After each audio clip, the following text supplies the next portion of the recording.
Welcome to another episode of Life and Whiskey. As always, I'm Jordan, and today we are just coming off the heels of the Black Bottle review about a minute and a half ago. I'm going to try and give this a fair shake and a good review. We'll see what happens here because I think that little bit of smoke in that Black Bottle is going to impact what I got going on here. So if this is not shaping up the way I like it, I'll probably kill it and worry about it later. But Kilchoman, or Kilchoman, depends how you want to pronounce it. One of the final distilleries on Islay that I had not had until now. And then to top it off, so I found this bottle in Cheyenne. This is a single bourbon cask, hand selected and bottled for Wyoming, right there. So probably can only buy this in Wyoming, I would presume. Very light in color, but I bought it, because it kind of wrapped up. The only distillery now that I do not have from Islay is Idaho, and I've never seen one either for sale online in the States or in any stores. So if anybody knows where I can find one, drop that down in the comments down below because I'm very interested in getting one. But from what I understand, the Idaho distillery is basically like a craft distillery in Islay. So I'm not so sure how much how large of distribution they have. But that is the last distillery that I do not have a bottle from.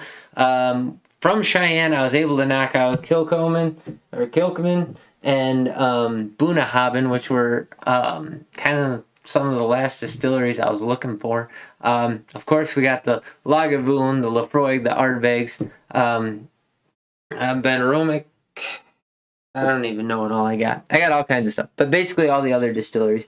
So this was distilled on, July 31st, 2008, bottled on July 4th, 2014. So what is that? 8, 12, 6 years. Single cask release. Is that bottle? Cask number 370/2008. And let's see, there's no bottle number on this. Non-chill filtered. There you go. Let's see. Proof 59.8% ABV. So that's ripping.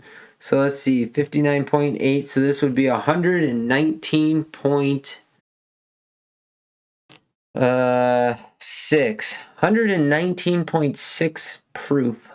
That's getting up there. And yes, of course, I've tapped into this before. But anyways, so I don't know. I had to buy it just for all the A, it knocked off another distillery. B, it's a special release just for Wyoming. Of course, living in Wyoming, of course I'm going to do that. Got a little bit on my hands. Ooh, good smoke coming out of that. I paid.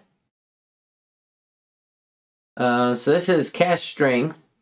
I paid for it $83.89. So fairly expensive, but again, what did I just say in one of my other videos about what price was?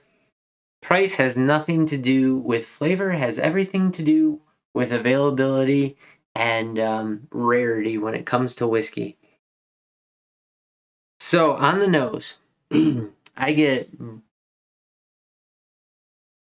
a brine with some peat smoke and this weird sharp fruitiness, like a dried apricot kind of a fruitiness. And almost that seaside brininess is almost, it's very similar. This is going to sound horrible, but it's not. It's a pleasant, it presents pleasantly in the glass. It's almost like walking.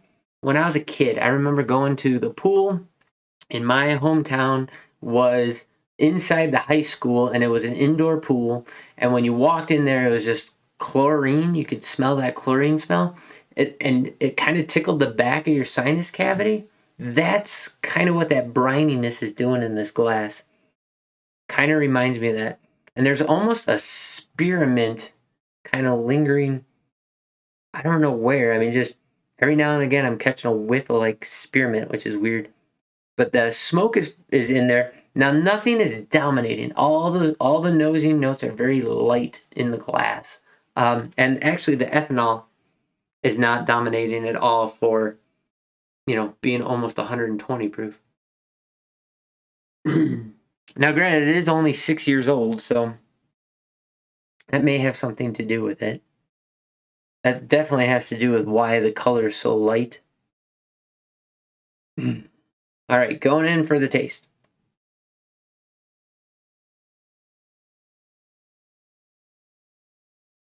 It is very heavy, campfire, woody smoke, and ash forward.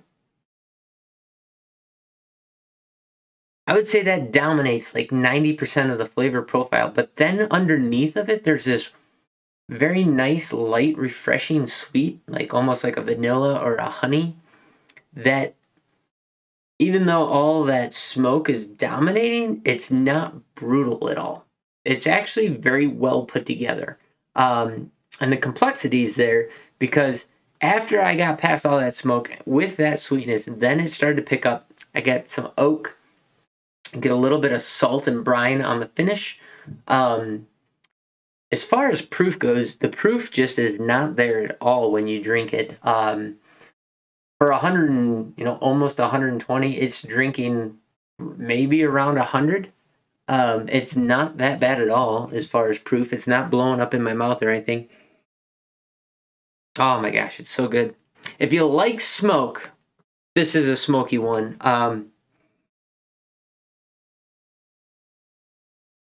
Yeah, I mean, it's the nose does not lead you into what you're headed into as far as that smoke on the taste goes. This is definitely gonna be the last review for the day because number one, the proof, even though it's not hitting me as far as like blowing up my palate and stuff, like that's a lot of proof. And B, the smoke coming out of this on the taste is just blowing everything up. But man, fruity, light fruit, light sweetness, vanilla caramel in there. Really light, maybe not caramel, almost butterscotch, but super super light, like a Werther's original minus all that cream in it. Going for a second. Yeah, it's campfire wood smoke straight away with an ashiness to it, almost like a bitter ashiness kind of coming in. Um, and then, but it's underlined with a sweetness that kind of it makes the smoke enjoyable and not painful. And then it goes into this nice light sweet and a little bit of oak, not oak tannin, but oak, like oak stave, and call it black pepper maybe on the finish, mixed with some of that ethanol. Um, I really like this. I think this is a cigar whiskey. Not gonna lie. Um, it's if you're a peat fan like I am, a smoke fan, this is an excellent one. If you don't like smoke, if you don't like peat, you're gonna find this absolutely repugnant. Oops, just spilled my water like a twit. Um, but yeah, I mean, I really do like this a lot. That's, but man, it's killing me that the nose is so subtle. I mean, like right now, I could get my whole nose in there and barely pull out maybe one or two notes, knowing full well that this is 120, just under 120 proof. Third sip.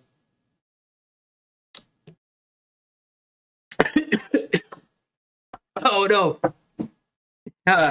Don't do that. Breathe the whiskey. That was all me and not the whiskey. Oh, that one will burn a little bit. We're gonna keep that in because why not look like an idiot on camera? Okay. Oddly enough, though, even though I inhaled that a little bit, good recovery, and it really actually added to the smoke. So smoke is the name of the game in this bottle for sure. Campfire smoke with just a tinge of earthy peatiness to it, but it is mostly wood smoke. and then a very heavy ash after that, and then really nice light sweet honey.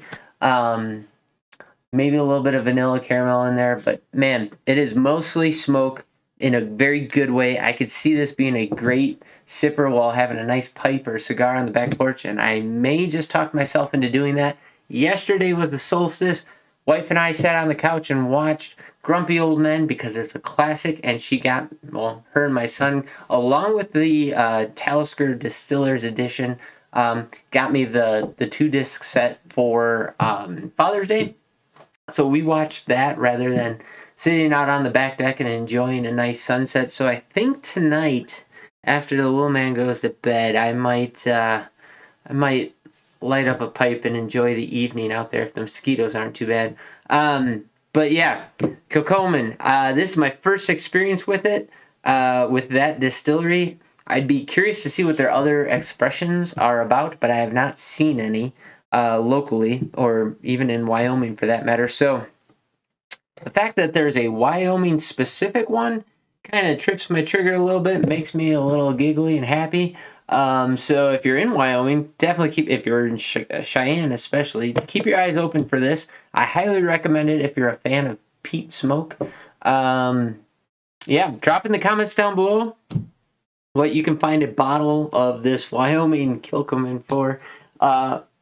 Actually, if you can just find Kilchoman, I'd be interested. Let me know what variety it is. Drop in the comments down below what you can find it for. Sorry, I'm still dying from trying to drown myself with this whiskey. I paid $83.89 for this bottle. I think it is well worth it at that price.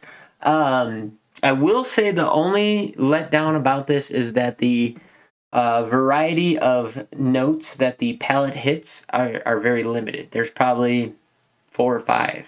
Okay, so it's not a great depth of flavor. Again, though, this particular bottling is only 6 years old, and so I don't know what to expect from a 6-year-old release, but it is cask strength, which age and ABV, you got to play that game to figure out what it is you want. So, like I said, drop in the comments down below what you can find a bottle of any Kilchoman for in your area. If you have a state-specific release in your state, definitely would be interested in hearing and seeing what that's all about. So if you do come across one, let me know how old it is, what the proof is, and what state you're in, what the price is, and I'd be curious. So, as always, check out Life and Whiskey on all the platforms that I'm on. You've heard them all before, so check those out. Share this with anybody who you think might be interested in it. If you're traveling through Wyoming on I-80, stop in Cheyenne, pick up a Kilchoman. I'll tell you where I picked this up, actually, because it was at a specific Town and Country Liquors in Cheyenne. That's supposed to be the liquor store in Wyoming with the greatest variety of whiskey. I will say that when I was there, I was unimpressed with their selection, mainly because they were running into the same problems that pretty much everybody else is running into, and that is availability. So they had out on order tons of whiskeys. They just didn't have anything in there. And so they had a lot of the same whiskeys you could find anywhere else. And in fact, they were doing the same thing. So there was a lot of shelf space. And oftentimes there would be bottles like Evan Williams would be across, 4 shelves because they were just trying to take up space and not make it look empty, which was really disappointing because funny story, I think I might have mentioned this before, but the only reason we went into that store, besides it being supposedly the best selection in the state, was that they had a Lafroig Triplewood special edition and a Lagavulin 15. I forget what the Lagavulin 15 was. At least, okay, on their website it said they had bottles of that, and when we went in there, of course, they had none of that stuff, and the guy's like, yeah, we haven't had that for a long time. I'm like, well, great, your store online says not only do you have it, but that I could actually try and purchase it. So, a little false pretense there that irked me quite a bit. And then also to go into the store and see that the shelves are mostly barren, and that, cheaper varieties that they could get hundreds of bottles were actually, crossing over the shelves and making it look like maybe they had more.